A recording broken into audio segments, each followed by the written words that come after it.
particular discussion, we're going to focus on data classification. And we're going to assume that maybe you've heard about data classification, but it's definitely an emerging topic, an emerging tool set within enterprises. So agenda is pretty straightforward. We'll cover some concepts in data classification, and then our panelists will lead discussions in e-discovery, drill down in e-discovery, and how that's impacted by data classification, and then, of course, data classification for legal operators. And then we will end the discussion by talking about measuring ROI or benchmarking. So before we go any further, love to introduce our panel here today. Have both Joy Morrow and Kyle Kelly with us. I'm going to ask each to introduce themselves, starting with Joy, please. Hi, thanks, John. My name is Joy Morrow, and I would say like a cat, Morrow. And I come from 25 years of big law experience and a little stint in-house at Atlantic Richfield. So my background mostly was Latham & Watkins, leading a global program of litigation support professionals, working with companies around the world, dealing with, obviously, e-discovery and data. And now with my own company, do that for government agencies. I think everyone struggles with the bridge between IT and legal and data. So that's what I've been doing. Okay, thank you, Joy. I think we have Peter Bennett saying he cannot hear anything. So Ryan Kennedy, can you hear us? Yeah. Okay. Carry on. I'll work with Peter. I'll text Peter and tell him. Okay, thanks, great. Alex. Thanks, Ryan. Thanks, Mary. Thanks, Alex. Kyle, please. Absolutely. Good morning or afternoon, depending on where you all are. My name is Kyle Kelly. I'm a senior e-discovery and litigation support specialist working at Coinbase. My career started in computer and cell phone forensics. I was working for a small lab on the East Coast, making sure for defense attorneys, had found that there's a cool brother to forensics, which is e-discovery, and ended up on the East Coast for a small cloud company called Salesforce.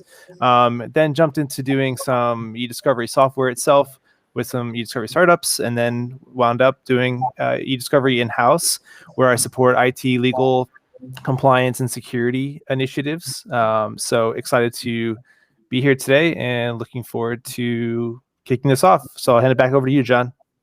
Great, thank you, Kyle. And then just quickly about me, I'm the Chief Business Officer at Congruity 360. I've been in the legal industry for about 20 years, mostly in e-discovery, both on the practice and the service side. To the attendees, thank you again for joining us today. As you can see, we have experts on the panel. Please chime in anytime with questions. We'll be tracking questions. We'll be stopping along the way. We're also, as Colin mentioned, we're going to reserve hopefully some time at the end to take questions as well. So, this slide has been pretty repetitive, but I think it's, for each of our presentations, but I think it's always nice to just touch upon it to set the table, legal operators. And this time, I'm going to go ahead and ask Kyle and Joy. We'll start with Kyle. What legal operators means to you?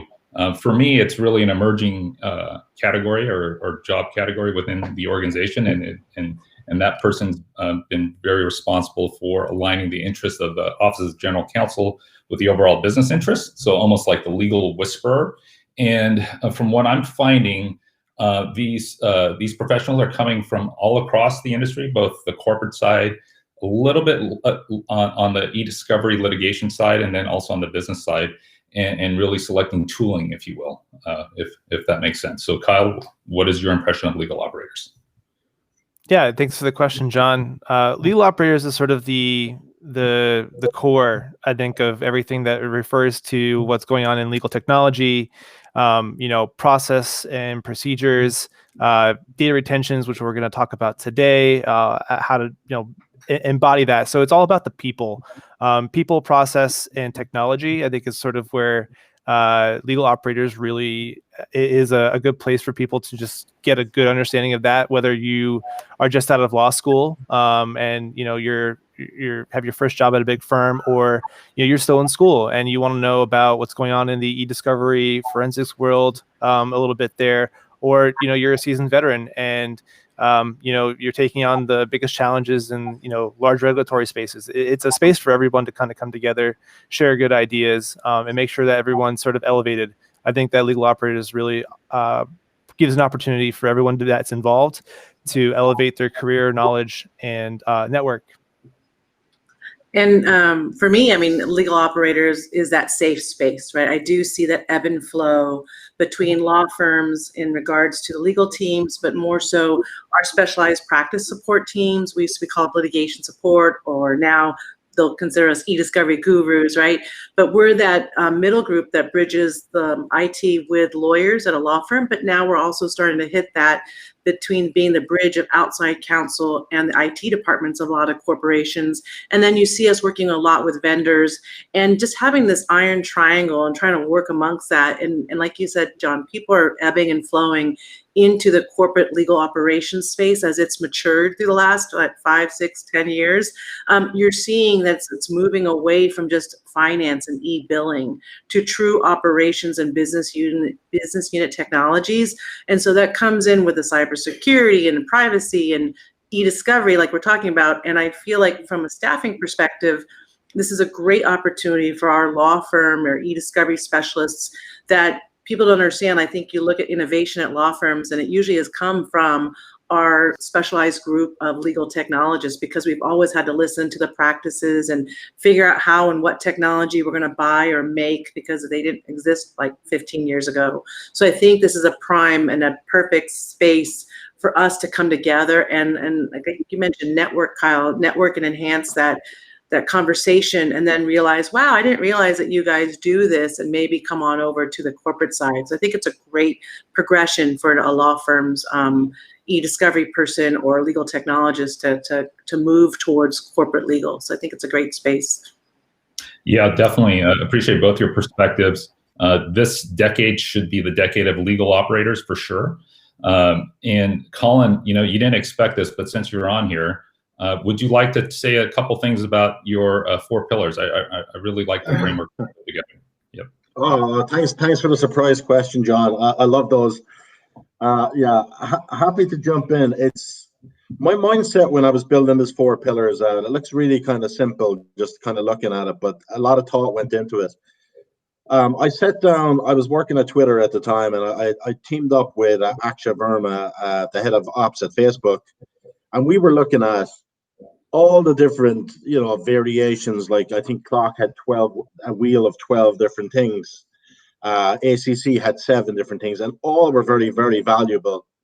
But when I was in a position at a startup and I had to build out from scratch, I was like, those frameworks were a bit complicated for me to have, looking at change management, looking at different dials, and I'm like, if I was to explain it to somebody to get into it for the first time, you gotta have a foundation. And I thought, like, creating 4 pillars, like what is the process the rest of the business has to adopt to go to legal, and how does legal account for that? Like, it could be an intake triage system, it could be how you dealing with your outside counsel spend, what processes are you laying down, where are the pain points, how are you adopting legal technology, how you get, then that's where the change management comes in, right?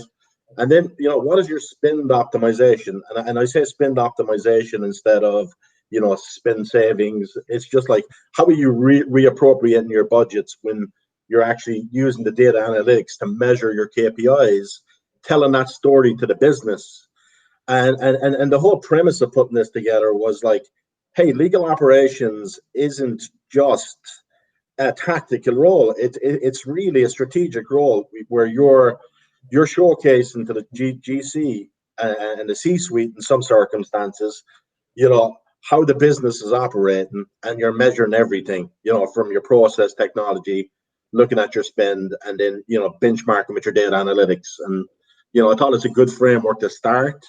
I'm sure that there's about 6 more pillars that could go in there at some stage, but, that's where it was born. And I'm willing to be vulnerable and share it with everybody. Great. Thanks, Colin. I'm really excited to see the pillars evolve and see how your community here continues to contribute to the growth of that framework. So let's jump right back into it. So data governance and e-discovery. So, initially e-discovery was all about the EDRM, and it typically was triggered by some legal event. And you'd have a stakeholder in legal, reaching out to somebody in IT, and then going out to the vendors, the service providers, the LSPs, the legal service providers, and then their law firms, and that was the ecosystem. It was a high pressure, high cost, time intensive process. As we've evolved, and as e-discovery has evolved, companies now are looking at it more strategically, and they're going left of the EDRM, and they're looking at it more from the perspective of records and information management. And in that space here on the left side, this is a pretty nice way to put the framework together.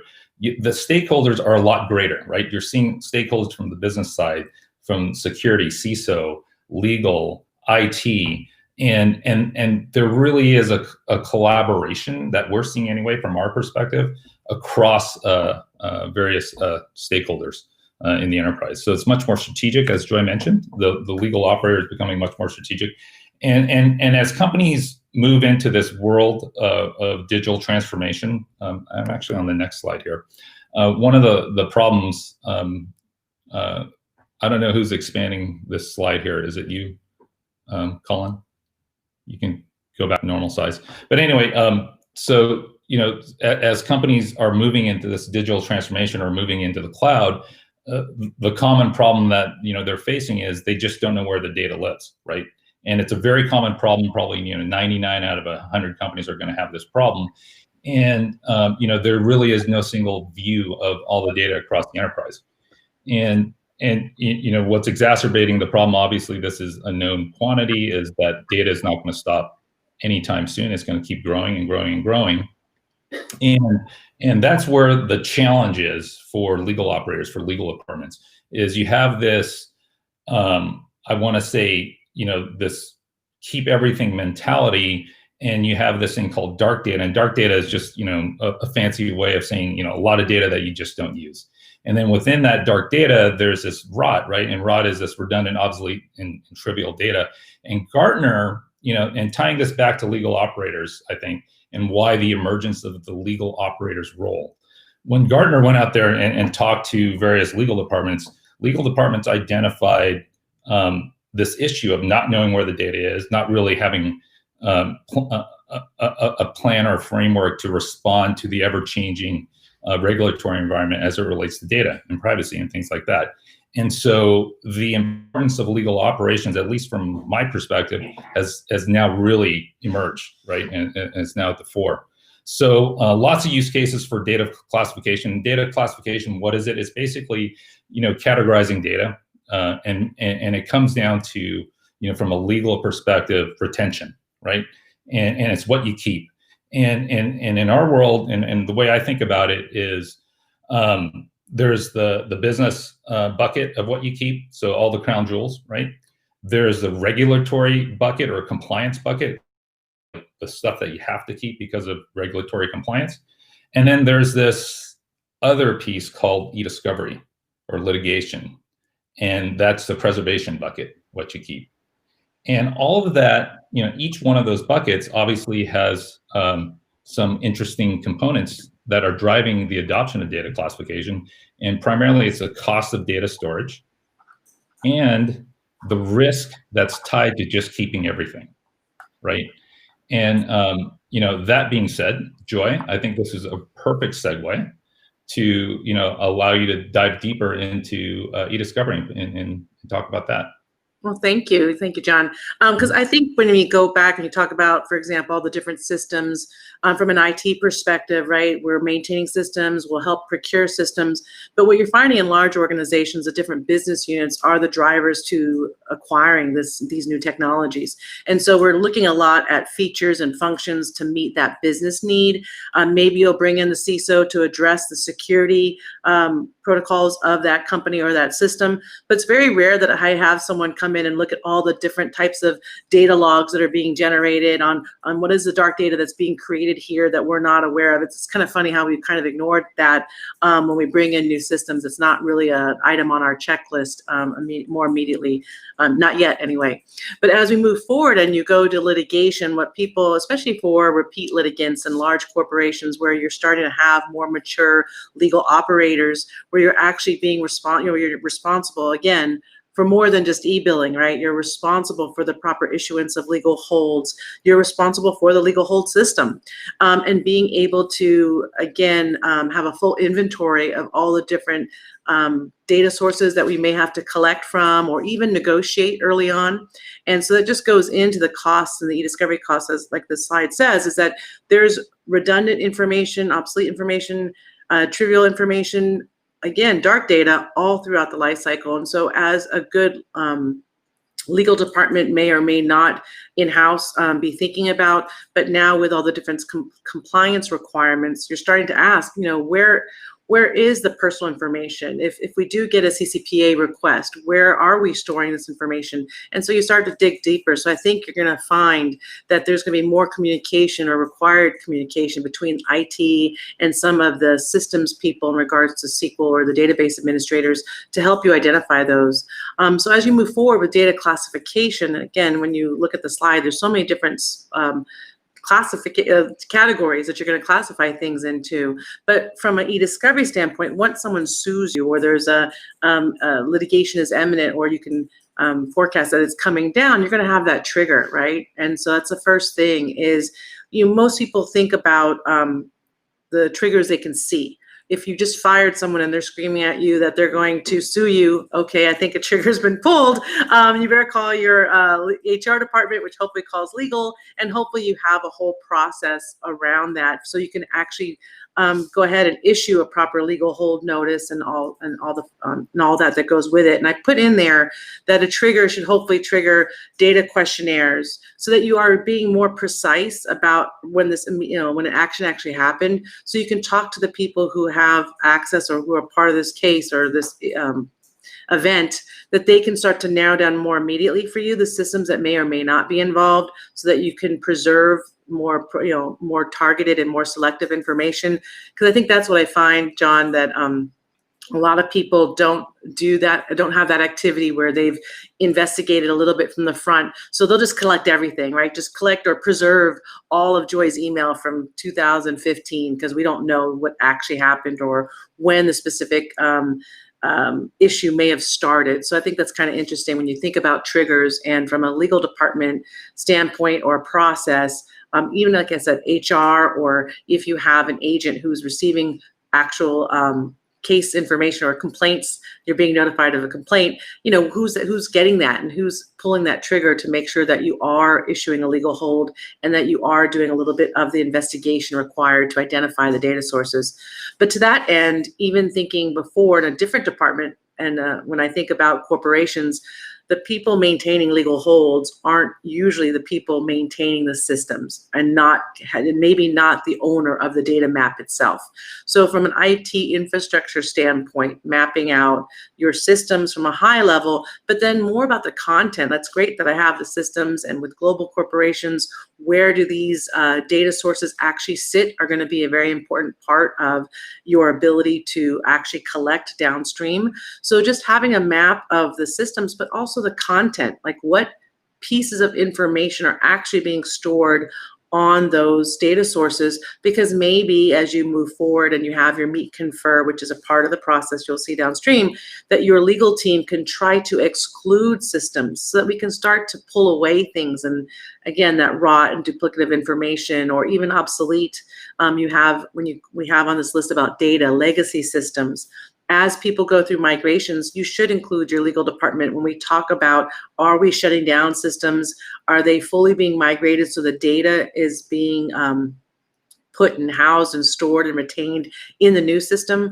Or are there pieces that are going to be actually shut down? And are there any obligations and discovery requests requiring that to stay up? So I think that the one big thing you have in regards to just data classification is also the legal part of it all, understanding what your legal obligations are in that regard when you classify information. If you have no lawsuits, that's one thing I think that was very clear as we work with IT departments, is if there's no obligation to hold any data, no one should tell you, or you have the opportunity to design your business business the way you want to design your business, or you need to design your business. So if, you see people moving from backup tapes to live snaps, from, a 30-day retention to 24-hour retention, or whatever that is, but your business and operational needs being balanced with legal requirements is really key. And in this case now, we see a lot of regulations and compliance issues having to be taken into consideration. So it's not as easy anymore of just saying, oh yes, that's ephemeral data, it's going to go away. There might be a need to keep that, right? So that's kind of interesting about the preservation aspect of it all. So I just put on the slide that the concept of preservation, IT, in regards to telling them to suspend all auto delete and make sure that you don't get rid of stuff. It's great if it's an organization of 5 or 10 people that just started 5 years ago, so it's really not a lot of data. But when you start having employees and systems in place for multiple decades across, 50,000 employees and 5 countries, that can get quite expensive for an action when you don't even know yet. You haven't even really moved forward. If there is an action, you just know that a trigger's been pulled. So think about creative ways to preserve. So another way we've done it when we advise is collection, preservation through collection. If it's a very specific finite data set, maybe you just take that and make multiple copies, but put it in a safe space, but to preserve it through collection. So just thinking about how to narrow what you do collect, and hopefully again identifying which data classifications of data do you even need to keep for that matter. And lastly, the concept of tracking your preservation. As you start to move forward and maybe a matter doesn't become a matter, a legal hold doesn't become a matter, you can release it. But a lot of people are like, well, that's kind of interesting because I put Joy on hold, but I don't remember why. I don't know which matter this is for. So the concept of having tools and technology that are, there's so many currently available, Congruity 360, but the concept of legal hold tracking and making sure that you have, again, the proper issuance of holds, but more importantly, knowing what data sources you are going to preserve or what you're preserving and eventually will collect, which I'm just going to go to the next slide. Joy, can I just jump in real quick? I thought maybe we could ask Kyle, put him on the spot here, about preservation and integration strategies with the various, opportunities for integration and managing in place these days.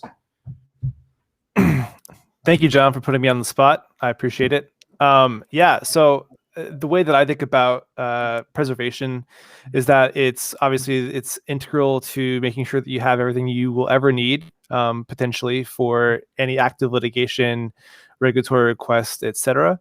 I think it's also kind of the focal point. You can really use it as a jumping point off to preserve automatically into other systems. So for example, if you have a robust legal hold preservation notification tool, my approach has been to integrate it with as many things as possible. So things like HR, ER type of systems, such as like Workday, where you either have something built in or have a custom object that identifies a particular custodian on litigation hold. If you have other cloud sources, as a Google customer, Google Vault, having integration there to automatically preserve data within your large cloud customer systems, and think about other auxiliary type of data as well. So things like some compliance tooling like Code 42, similar things like you have like your review tools. If you can have anything that can actually start off from the preservation piece and have it flow all the way through the EDRM, I think it really helps. Just automation is key, but also just a nice way to also audit things throughout the entire process. So using the preservation tool or procedure as a way to jumpstart everything else, I think is going to be really helpful for businesses large and small. Absolutely. Thanks, Kyle. Yeah, it's just this whole concept of in-place preservation or managing data in place. It's critically important these days. Any tooling where you're actually creating copies of data, you're just increasing the risk, right? And especially if you have change management issues or M&A type of things, it's just, another burden of tracking that information. I think you mentioned here, Joy. So Joy, back to you.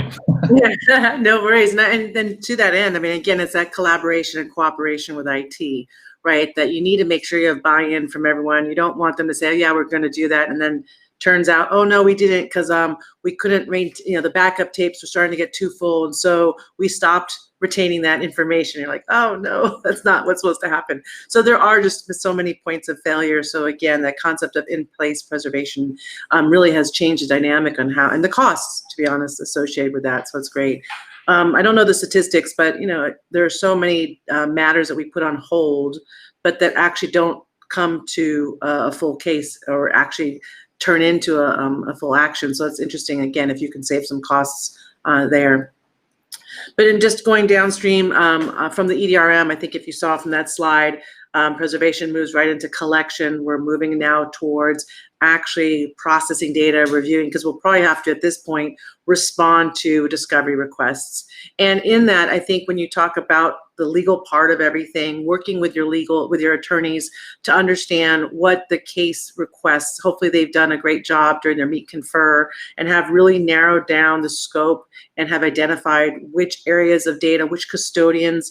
I even and I think I put on here about custodian sources, the locations, even the priority order, when we talk about that, because you could do some sampling first, right?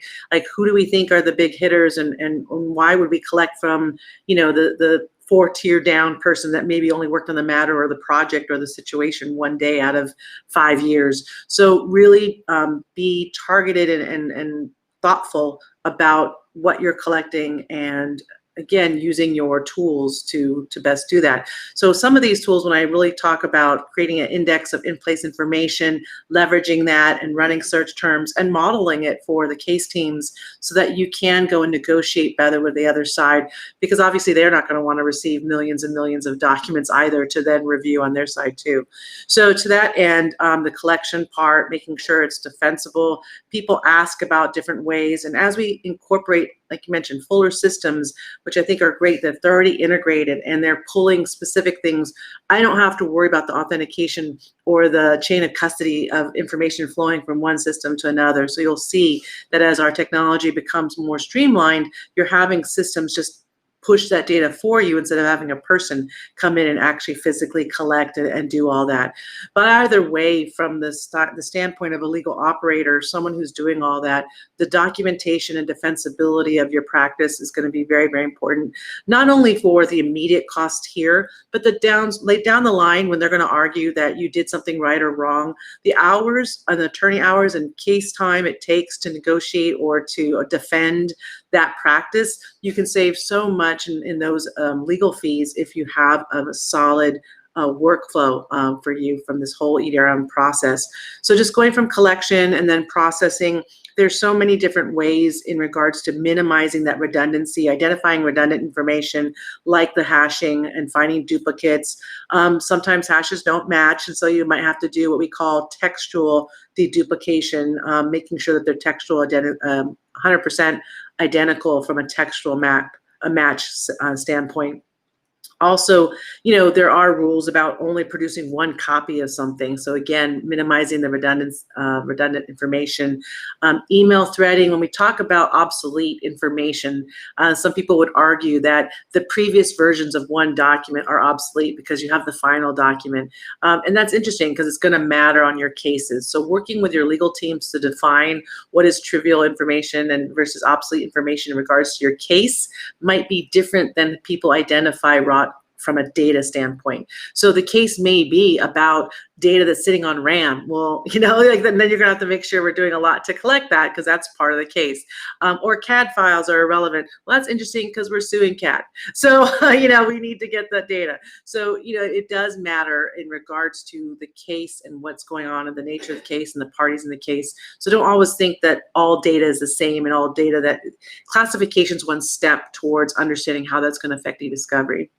So to that end, I'm going to push to the last part, which is where this is mostly, and I don't know if we have the RAND study in our archives, but the concept that most of the costs outside of collecting and actually harvesting data is the review part, right? To review millions and millions of pages of redundant information.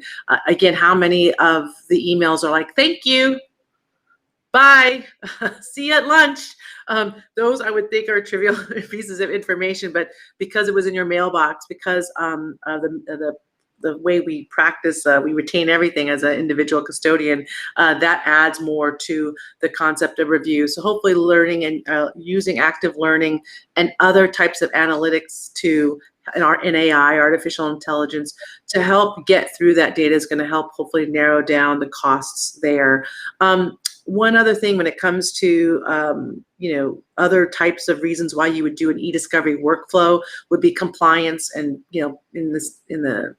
in the government space, it's Public Records Act, right? In other areas, it might just be a compliance exercise, or for some companies, it might be an internal investigation.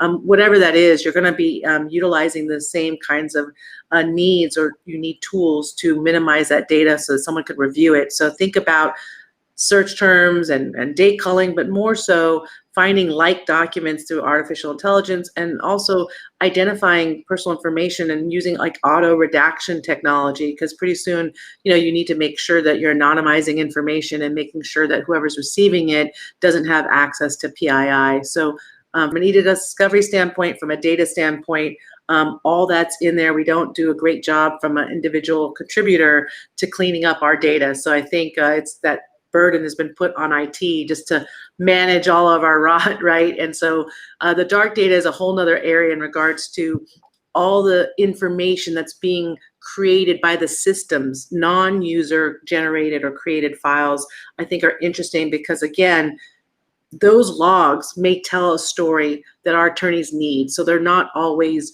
redundant or obsolete just because they were computer or system generated. So I think as we move forward, more of us in the legal operations side need to understand what information is being generated, because it might be useful to prove something in our cases, and maybe minimize the cost of a case by shutting it down, by saying, nope, here's what just happened. Our systems had logs and this happened, so the case is actually moving on. So I think that's interesting. Mm-hmm. Yeah, that's a good point. So key takeaways, Joy, to wrap up, and then we'll hand it off to Kyle here for the next stage. Yeah.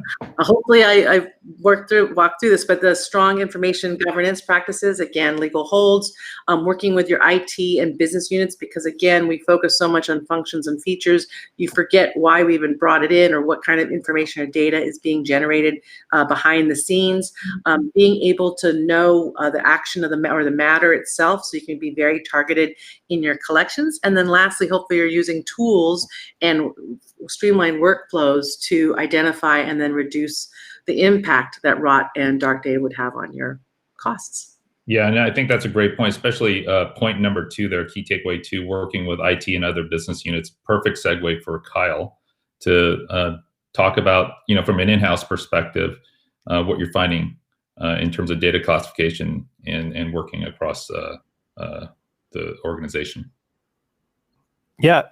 Thank you so much, Joy, and thank you for handing off the torch, John. Yeah, so I just want to kind of cover a few things. We'll be covering the first slide, e-discovery. Second slide, we'll cover like retention and disposition, and then we'll kind of wrap it up with an education bit as well. So we'll start off with the discovery. The whole idea of finding the unknown. So you can't protect what you don't know exists. That's a pretty simple, but also complicated thing to solve. So how you go about knowing and discovering the unknown is really important. If you're a Fortune 100 company that has old systems from 2 decades ago, you'd be surprised at how many of those companies still have records from 20 years ago. Most definitely ROT, as Joy was mentioning before. So knowing what to do with that, and actually knowing that it even exists, is super imperative to how you're going to try to do your data classification strategy.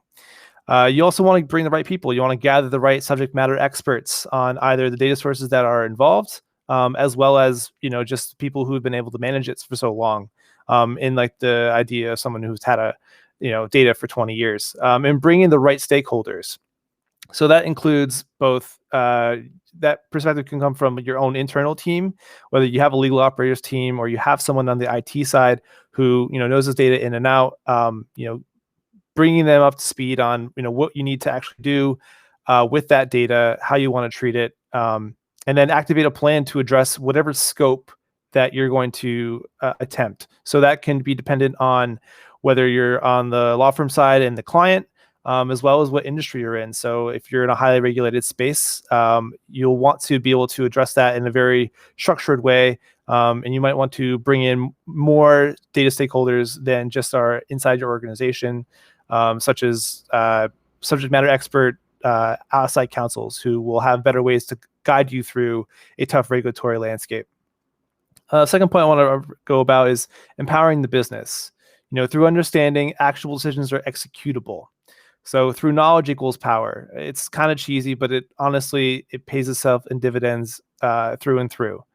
Understanding the lay of the land empowers both the business and the law firms to be able to make truly actionable decisions, and empower clients, meaning that you get to choose top talent and you get to, everyone gets elevated in the idea that you're looking for a law firm to assist. Empowering the business, empowering the first year paralegal to sit down and learn more about e-discovery and get them involved. It really makes a difference.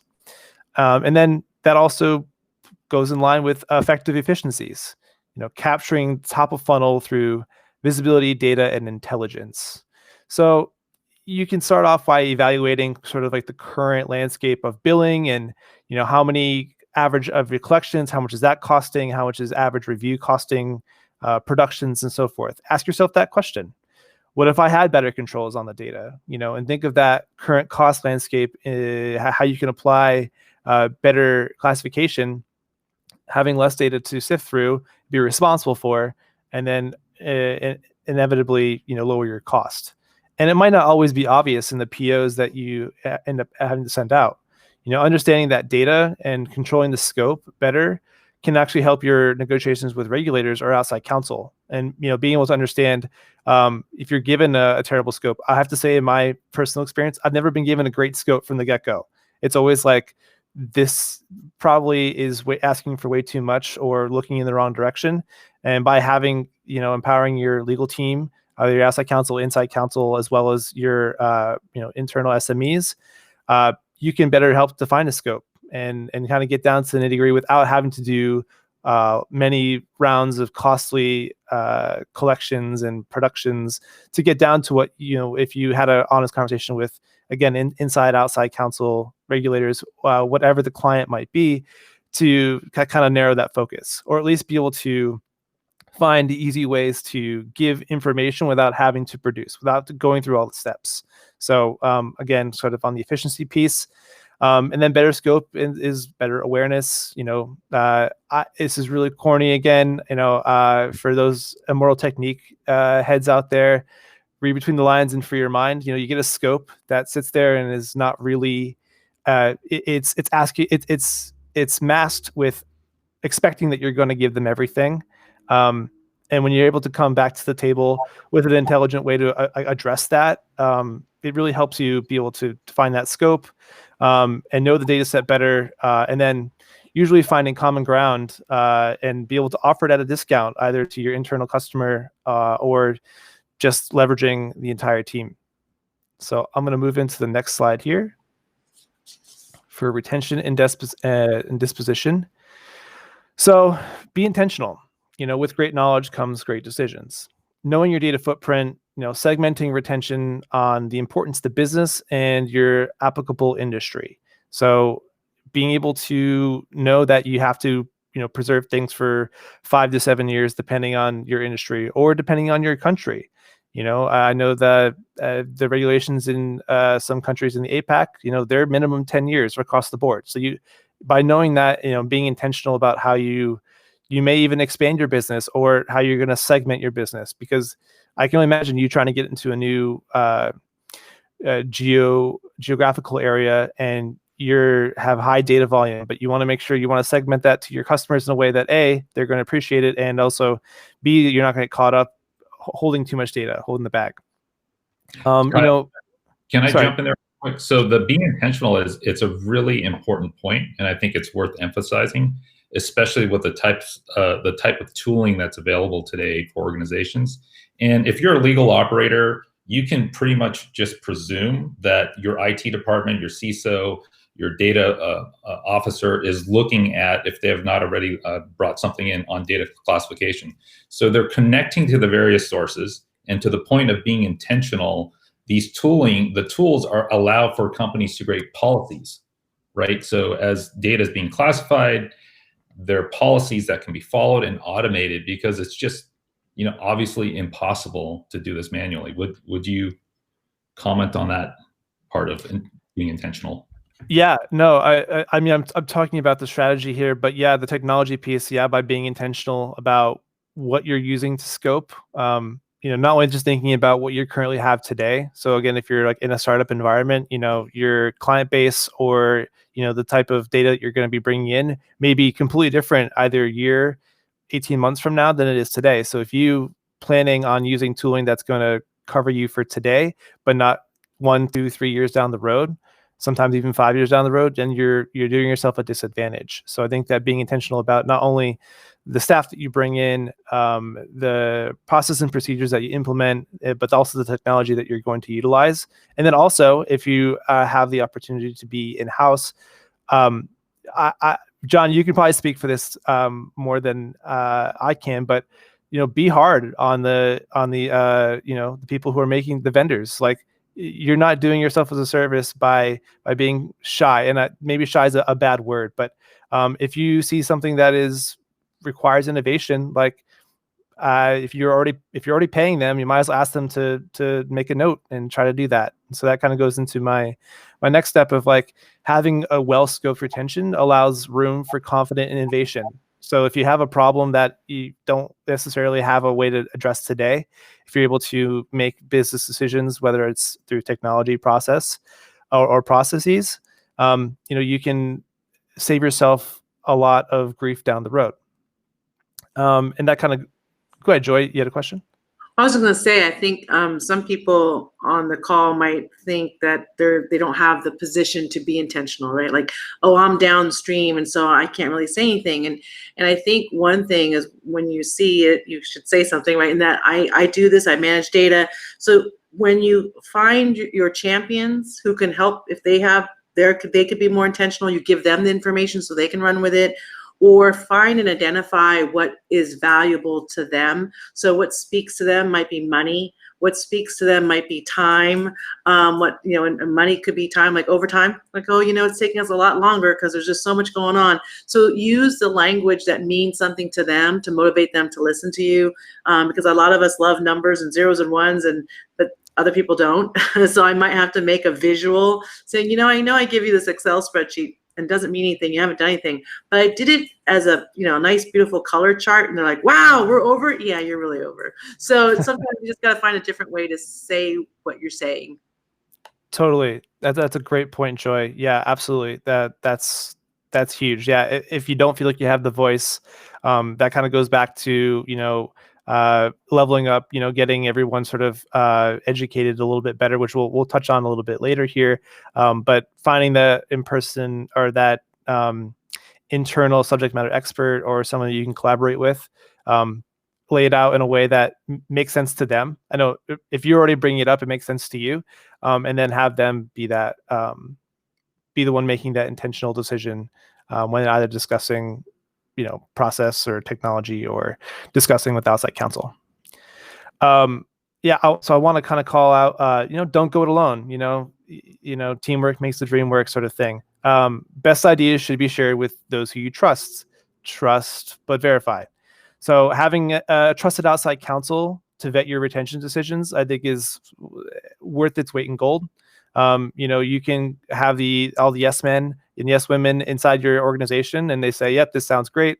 And it just really helps to have someone who either is in the space or just is traditionally in practice to give good advice for retention policies, and just have them vet it. Because if you have to go to court about it, you say, oh, X firm said this is good to go. So you have not just everyone internally saying that it's a good idea.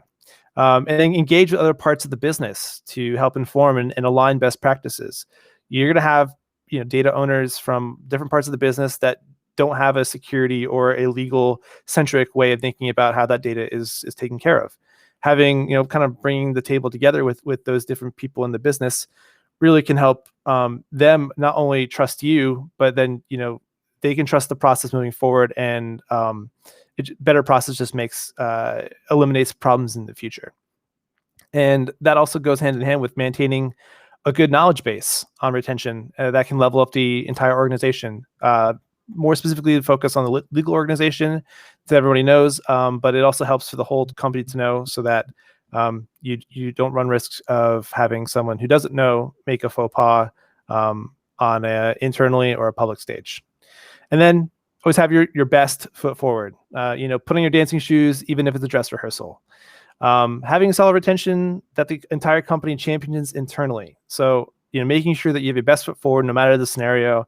That can go from, RFPs, tooling, to, if I think, John, you were talking about Gartner, like an industry heat map, all the way to the courtroom. Having your best foot forward, making sure that your retention schedules are relatively bulletproof. And that helps keep everyone in the company, and anybody who's representing you, well respected, and make sure that you're always prepared for the unprepared.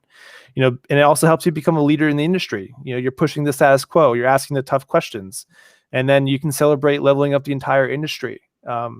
It's a really interesting opportunity that if we all kind of did our own push to make everything's better, everyone would be better for it.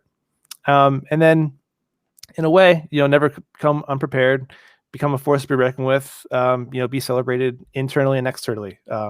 So that best foot forward can really help, elevate your legal operators team, your career, your company, and your industry, how you're viewed in the industry. So, and I want to move on to the last bit here about education, because I think this is super important too. If you know, you're only as strong as your weakest link. So education is the glue. Everybody from your internal legal ops to global organization, regulating bodies, customers, everyone has a play in this. So if you can internally educate your, I don't want to say custodians, because hopefully your whole company is not on legal hold, but your entire company, if everyone knows like what legal hold is. The first thing that I did when I got to Coinbase was I made sure that I demystify legal hold, because there's nothing scarier than getting an email, whether long or short, and talking about how you're on legal hold, blah, blah, blah. If you join the company, you don't know what that means. That can be pretty scary. And by educating them that, hey, this is normal, part of business, we're doing this to protect you, et cetera, that piece can go a long way. And that can also go a long way by educating your customers outside of it. So I think education is super key. And by providing that way to keep the education bar high, you prevent chaos, you prevent fraud, insider threats, abuse on the platform, and you become the most trusted in your space, or even within your team. Be the change you want to see in the world. Ideas are easy. Execution is everything. It takes a team to win. Can't do this alone. So teamwork makes the dream work. I know I said that before. Internally, relationships with internal and outside counsel, your reputation, industry leaders at large. It really helps, to think of it as a team affiliated way when you think about doing your retention. Enabling these good practices can become infectious to productive behavior and provide just natural born defenses in good behavior, good corporate hygiene, making sure that processes and procedures are followed correctly. It paves the way to the future, and you can be on that line of becoming a visionary potentially. And then I think also most importantly is to stay humble. Thank your accomplishments of yesterday to pave your future successes. So never look down on anybody unless you're trying to help them up. Everyone's going to get caught. There's with a tough issue that they're going to have to handle, whether it's internally, externally, with counsel, etc. Remember that you're in this together. Whether it's within your own team, organization, your company at large, as well as like your industry. Everyone's sort of in this together in one capacity or another. And then the investment in your personnel will pay dividends through making sure that you have good documentation process and having a good transparent work culture.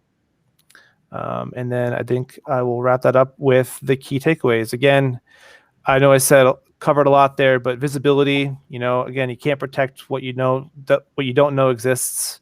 Intent, with great knowledge comes great decisions, making sure that you're intentional about what you're doing and how you're setting up your retention policies, as well as education. You are only as strong as your weakest link. So through education, you can level up your entire organization. Those are great points, Kyle. Thank you so much. Enjoy. Really great presentation. We're at the end almost at the end of the hour here. We have about 9 minutes left. I see we have Matt Kringle on the call. Hello, Matt Kringle at Cooley.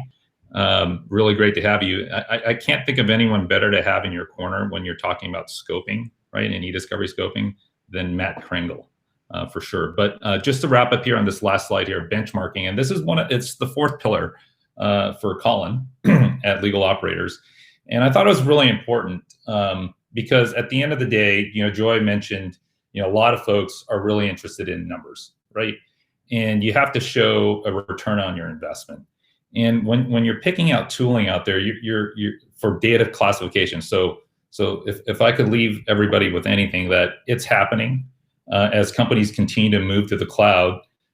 Storage cost is something that they need to address, and they do that through data classification. They want to eliminate the dark data and rot so they're not paying for storage. But at the same time, from our perspective, the legal perspective, this dark data and rot is really compounding our risk as it relates to e-discovery and also regulatory compliance.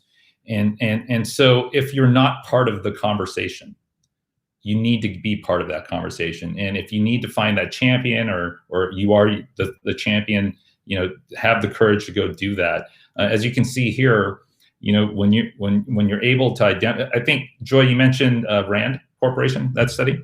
So $18,000 a gigabyte is what they came up with, and that was about 8 years ago. So it's probably higher now to produce a gigabyte in e-discovery. That's the cost.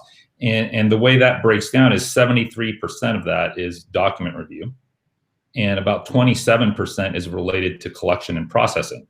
So if you look at $18,000 and you do the funny math, you're looking at somewhere like $5,000 on collection and processing, and then of course the balance going to review. So even if you remove rot from the equation, you're saving on the collection and processing cost. But if you're the type of organization that you mentioned, there are many organizations that save everything, collect everything, give everything to the vendors and for review, you're going to save the full $18,000. That'll be your complete return on investment. So it is important, data classification as a tool for managing your cost and your risk going forward. So Matt Kringle. Okay, so any questions from the audience before we wrap up here?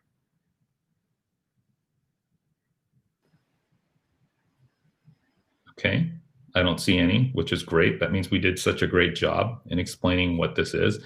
Joy and John, I see people typing right now, so there might be some questions that might be coming in the chat. Okay. So we have Sheila. The other important thing is that processing or collection correctly, you can save by not having tons of duplication. Exactly, such as name normalization of email. Any thought on that, Joy, Kyle? That comment? Well, I was going to say that the email threading and that kind of inclusive identification, and this is why when we talk about you're educating your users, Kyle, I love that last slide, because it's so important of having them understand what's out there. First of all, just being a good corporate citizen, so I get rid of my thank yous and goodbyes and whatever out of my email when it's unnecessary, because it's just cluttering everything up. But when you're actually working with users and having them understand the different systems and maybe why do we have to have this data in 6 different spots, right? Because sometimes it's a user-directed storage issue and how they might manage their department's workflow, and they're copying documents from one folder to another folder instead of maybe pointing to one document and using different kinds of system, right, from a workflow standpoint. So to that end, I think there's a lot with educating your users and talking to them on workflow, and we haven't even talked about process efficiency, right? I mean, there's just so much there that is amazing. But one thing I think from an education standpoint is you're empowering them, like you said, Kyle, to have options, because ultimately, what can they defend? Ultimately, what will they go and discuss with the other side on what they're willing to give up, or what's the risk evaluation? I mean, risk, just because it's risky doesn't mean it needs to be eliminated. It needs to be minimized, or it needs to be understood, because the value of what's the benefit, risk, reward situation. I think that's for the client and the attorneys to discuss, to understand that risk assessment. So it's not always bad, Yeah, I don't think I don't have anything else to add. You've nailed it, Joy, as usual. So yeah, I totally follow through with what you mentioned. The process and collection, if you really think about it strategically, given any scope, any request, you can really do yourself a lot of saving through process, and that also can look into employee base as well. Choosing if you're choosing a third party, choosing the right third party, and establishing good rates. There's a whole lot of things that can be dialed in that would not only save you on the amount of data you're coming in, but also just the amount that you'll end up having to query, time that you'll allot, etc. And I think that's the value for legal operators right now, like all the departments and the legal operations going to their business units and working through workflow. You don't have to be Toyota to be an owner of efficient processes, right? You can learn from them. So I think there's a lot there. Right. So we're looking at one more comment here from Matt. Yeah, effective communications of workforce can mitigate potential issues that inevitably come up when you announce things will be routinely deleted. Yeah. I think that's especially key. Sorry, John. Especially because I assume at this point we're all remote first.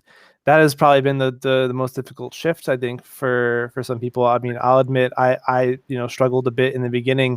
I'm used to having the morning walking of coffee to discuss things. Where now I'm like, do I ping you on Teams or Slack, or people's schedule has completely changed, and I think it's super good call out, Matt, about making sure that we have effective communications. It will take extra work to do that in this remote first world that we're living in. So yeah, whatever you can do to embolden your teammates, just your coworkers in general, I think is going to be is requires a lot of emphasis, I think, especially now.